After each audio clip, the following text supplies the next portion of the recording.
1998 August 19, Norway. ജ്ഞാനതളം 167. ഗാനം, വിനിമയം, അഹംഭാവവും.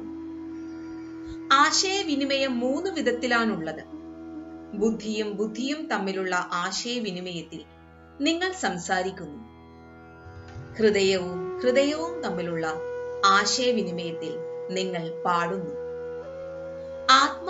ആത്മാവും തമ്മിലുള്ള ആശയവിനിമയം സംഭവിക്കുന്നതാകട്ടെ മൗനത്തിലുമാണ്. ആളുകളെ കണ്ടുമുട്ടുമ്പോൾ പലപ്പോഴും നിങ്ങൾ ചറപറ സംസാരിച്ചുകൊണ്ടിരിക്കും.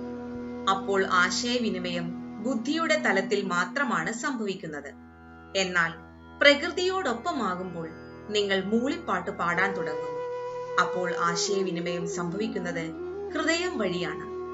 നിങ്ങൾ ഗുരുവിനോടൊപ്പമാണ് ഉള്ളതെങ്കിൽ ആശയവിനിമയം മൗനം വഴി ആത്മാവിലൂടെ സംഭവിക്കുന്നു. ആളുകളെ കണ്ടുമുട്ടുമ്പോൾ നിങ്ങൾ ശിരസിൽ തന്നെ നിലകൊള്ളാനാണ് സാധ്യത. സംഘടിതമായ പരിപാടിയല്ലെങ്കിൽ മറ്റുള്ളവരോടൊപ്പം പാടുന്നതിൽ നിങ്ങൾക്ക് സുഖം തോന്നുകയില്ല. അങ്ങനെ ചെയ്യാൻ നിങ്ങളുടെ അഹംഭാവം തടസ്സമാകും. ആളുകളോടൊപ്പം പാടുമ്പോൾ നിങ്ങൾ ഹൃദയത്തിലേക്ക് അഥവാ വികാരങ്ങളുടെ തലത്തിലേക്ക് ഇറങ്ങി വരുന്നു.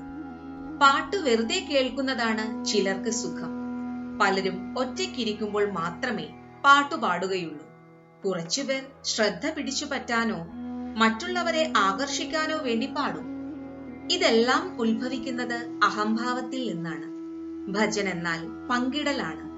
നമ്മുടെ നിലനിൽപ്പിന്റെ ഏറ്റവും അഗാധമായ തലത്തിൽ നിന്നുയരുന്ന അകൃത്രിമമായ പങ്കിടൽ.